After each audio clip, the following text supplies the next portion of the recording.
Triomphe Congo TV est une chaîne d'analyse politique, économique, sociale et culturelle. Congolais de partout, aimez votre chaîne, abonnez-vous, likez et activez la notification. Vous voulez la bonne information? Triomphe TV.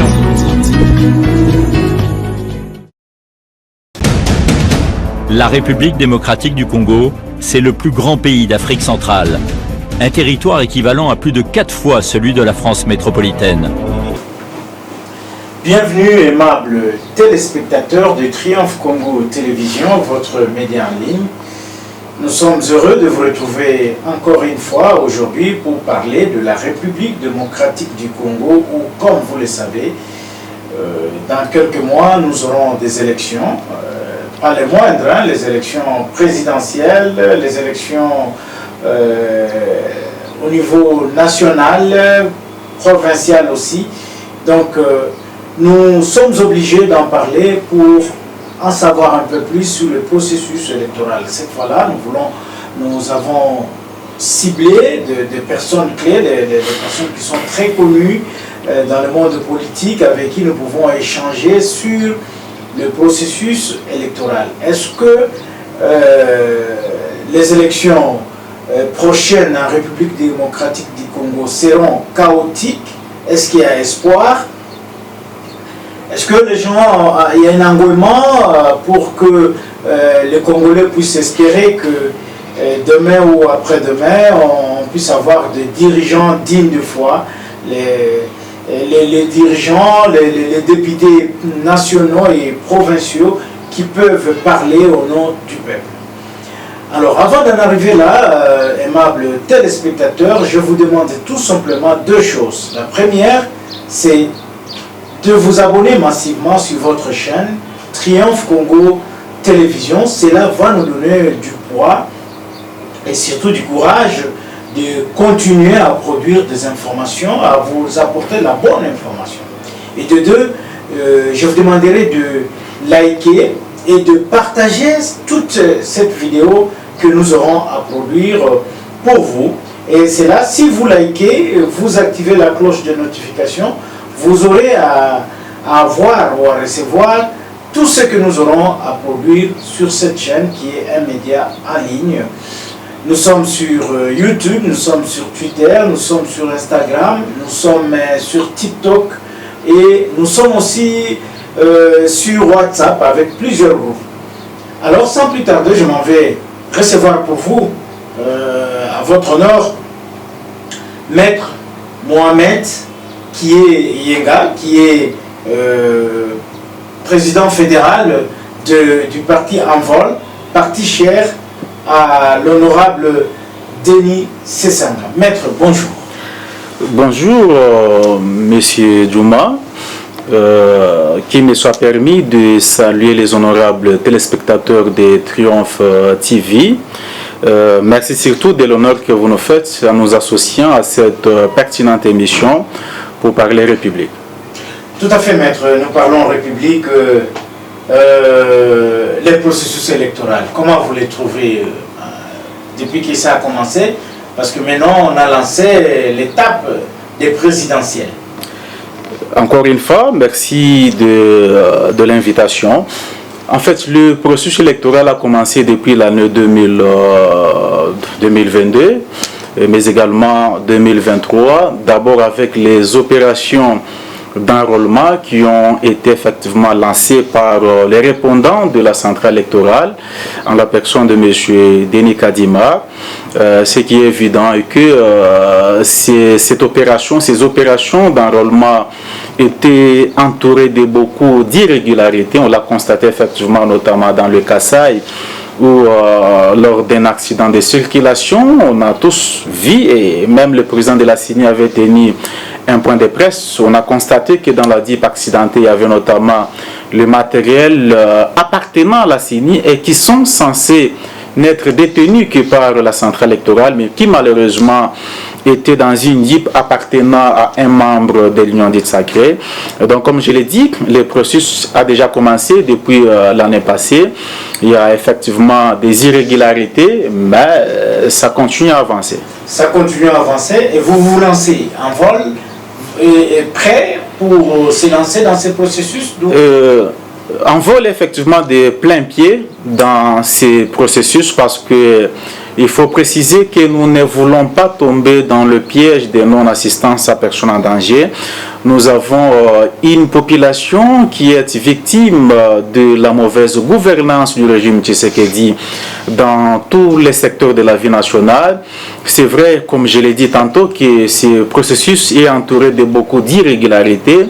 Nous y sommes, mais de la même façon que nos amis de l'autre côté, les gens de l'Union dite sacrée sont en train de se préparer ou d'orchestrer, de monter une certaine machination électorale pour leur permettre effectivement d'être réélus. Nous, de l'opposition, nous nous organisons également pour juguler considérablement la fraude électorale et permettre ainsi à cette population d'avoir des dirigeants dignes de leur nom et surtout à la hauteur des enjeux de l'heure.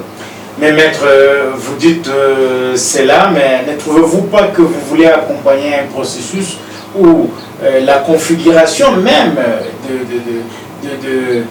de gens qui animent, des animateurs dans ce processus prête beaucoup de suspicions?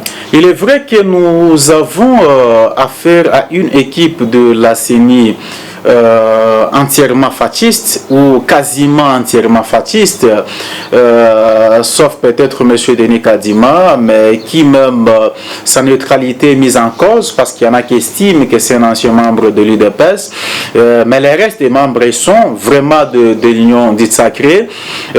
Nous avons une cour constitutionnelle dont la composition pose problème. Il est vrai, comme je l'ai dit, que les trois piliers de l'indépendance du processus, de la transparence du processus électoral, à savoir la Cour constitutionnelle, la centrale électorale ainsi que la loi électorale. D'abord la loi électorale que nous avons, qui était initiée par le G13 au sein duquel siège mon parti politique, a été charcutée par les gens de l'Union dite sacrée pour des raisons faciles à deviner. Moi j'en vais par deux exemples. Il y a notamment la proposition consistant à pénaliser la corruption lors de la campagne électorale, mais cette proposition a été carrément écartée par nos amis de l'Union dite sacrée. Une autre proposition consistant à afficher les résultats bureau par bureau, question de consolider effectivement la transparence, elle a également été écartée par nos amis de l'Union dite sacrée pour des raisons qui sont effectivement faciles à deviner. Et donc, bien que ces trois piliers sont déjà, si vous voulez, entre les mains de l'Union dite sacrée, mais comme je venais de le dire, de la même façon qu'ils sont en train de monter des scénarios, ils sont toujours dans des réunions, effectivement occultes ou dans leurs officines occulte, question de pouvoir organiser une certaine machination ou la fraude électorale. De la même façon, au niveau de l'opposition, nous ne dormons pas. Nous sommes effectivement en train de nous réunir en mettant des stratégies que nous ne pouvons pas dévaler en place pour juguler considérablement la fraude électorale. Oui, maître, vous êtes très optimiste par rapport à ce processus, mais quelle réponse réservez-vous à l'abbé Chollet, qui est de la Cinco? Nous avons suivi la Cinco qui a demandé pour qu'il y ait de bonnes élections au Congo, il faut que l'audit du fichier soit revu. Eh ben, il faut d'abord préciser que ça a été la proposition de l'opposition. Dans notre cahier des charges, on avait demandé notamment à ce qu'il puisse y avoir l'audit du fichier électoral. C'est vrai qu'il y a un audit à la CADIMA qui a été organisé. Pourquoi la CADIMA? Parce que M. Denis Kadima, qui a confectionné le fichier électoral corrompu que nous avons, il a lui-même fait appel à ses amis pour venir effectivement auditer auditer ces fichiers, mais qui n'en est pas un. Donc ce n'est pas l'audit qui a été effectué. C'est pour cette raison que nous avions, nous de l'opposition, nous continuons à les demander que M. Kadima ou que la centrale électorale fasse recours à un organisme international et à une réputation en matière d'expertise électorale, mais également en matière de neutralité, pour que cet organisme vienne auditer. Bon, les gens ont tendance à déclarer que M. Denis Kadima c'est un expert en matière électorale, mais j'ai comme l'impression qu'il y a une confusion entre être un expert en matière d'observation électorale et un expert en matière électorale. Parce qu'il me semble que M. Denis Kadima est plutôt observateur en matière électorale, qui n'a rien à voir avec un expert en matière électorale. C'est pour cette raison, mais malheureusement, on sent une certaine complicité, qui ne dit pas son nom, entre les différentes prétentions de nos adversaires politiques, à savoir l'Union sacrée, et les différentes positions prises par la centrale électorale.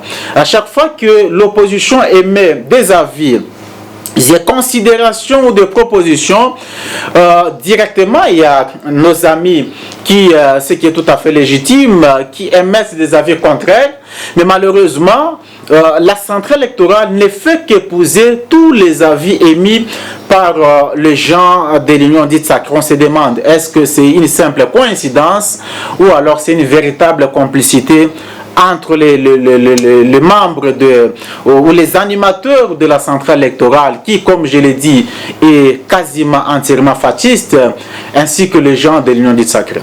Mais quel que soit cela, vous êtes décidé d'y aller. Nous sommes décidés d'y aller et l'abbé Cholet a effectivement fait cette proposition qui est une proposition citoyenne. Parce qu'ici, il faut préciser que les élections ne sont pas censées être organisées en faveur d'un camp, principalement de l'Union sacrée. Elles sont censées être organisées en faveur de la population congolaise. Et donc c'est cette population qui prend des décisions par rapport à son avenir. C'est pour cette raison qu'au niveau de Forces Vives, il y a notamment l'Église catholique qui a tout dernièrement, ensemble avec l'ECC, demandé à ce que la centrale électorale accepte un audit citoyen. Mais malheureusement, les deux confessions religieuses se sont heurtées à la farouche. Par quelle magie, d'abord M. Denis Kadima, qui a organisé les opérations d'enrôlement, parce qu'ici il faut préciser que sur les 100% des bureaux d'enrôlement, il n'y a que 60% qui ont fonctionné. Et même les 60% qui étaient censés fonctionner, 40% des machines à vote, des machines d'enrôlement étaient en panne. Donc, en réalité, c'est presque 40% des bureaux d'enrôlement qui ont fonctionné. Alors, si M. Nanga, qui a fonctionné dans les normes, on a pu élaguer 10 millions d'enrôlés. Et que, par contre, on a M. Denis Kadima qui a fonctionné dans les conditions que nous savons tous. Parce que d'abord, il y avait une certaine démotivation dans le chef de la population, simplement parce qu'on a monnayé, si vous voulez, les opérations d'enrôlement. Dans différentes circonscriptions, la population était obligée de pouvoir débourser soit 5 000 francs, 10 000 francs pour se faire enrôler. Par quelle magie M. Denis Kadima a pu confectionner ces fichiers corrompus de plus de 47 millions d'enrôlés? Et donc, même les non-initiés comprennent déjà qu'il y a une certaine réserve, mais une certaine provision qui est déjà confectionnée par les gens de l'Union dite sacrée pour des raisons faciles à deviner. Avec ça, maître, êtes-vous sûr que ces élections auront-elles lieu? Eh bien, les élections, contrairement aux gens de l'Union sacrée qui pensent à tort que la tenue des élections c'est une question de vocation, pour nous autres légalistes et surtout respectueux des instruments juridiques qui régissent notre pays, principalement de la loi mère, la question de la tenue des élections, c'est une obligation constitutionnelle. Ce calendrier, il est légal, il est constitutionnel, et donc ce régime est dans l'obligation de pouvoir faire sa part de responsabilité pour que ces élections aient lieu dans le délai. Parce que c'est quoi la part des responsabilités de ces régimes? La CENI, c'est un organe technique qui est censé être neutre, mais la CENI n'est pas une régie financière. Donc la CENI a besoin du financement provenant du gouvernement congolais. Avec tout ce que vous venez d'étayer ici, d'expliquer, est-ce qu'on peut avoir l'espoir pour les élections? Est-ce que les élections auront-elles lieu ici?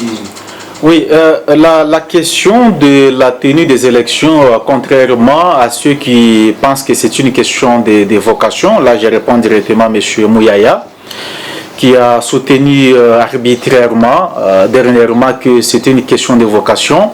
C'est plutôt une obligation constitutionnelle. Donc le calendrier électoral pour les élections présidentielles et autres est bien renseigné dans notre constitution. Et donc ce régime a l'obligation de jouer sa partition dans la tenue de ces élections dans les délais constitutionnels. D'abord, c'est une question d'une obligation légale, mais aussi une obligation morale. Morale pour ceux qui ont fait 37 ans dans l'opposition et qui sont aujourd'hui au pouvoir pour le pouvoir, qui ont donc une obligation, parce qu'à l'époque, ils étaient en train de manifester à longueur des journées pour le respect de la Constitution, et maintenant qu'eux-mêmes sont au pouvoir, ils sont donc dans l'obligation, effectivement, non seulement, comme je l'ai dit, une obligation légale, mais aussi morale, de faire de telle sorte qu'il puisse y avoir tenu des élections dans les délais constitutionnels. Mais par rapport à la question de la transparence, je pense que nous, l'opposition, nous allons effectivement jouer notre rôle, qui est celui de mettre en place des stratégies pour juguler considérablement la fraude qui se prépare déjà au niveau de l'Union dite sacrée. Pourquoi? Parce qu'ils savent qu'ils n'ont pas de bilan à présenter à cette population. Et la question de la fraude électorale, c'est une question de vie pour ce régime.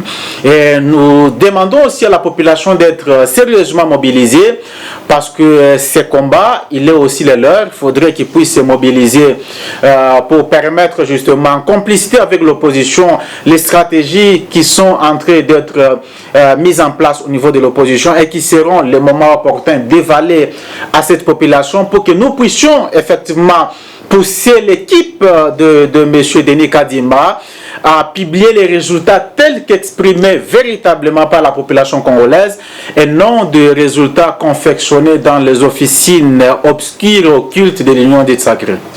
Maître, pour terminer, vous êtes aussi porté candidat.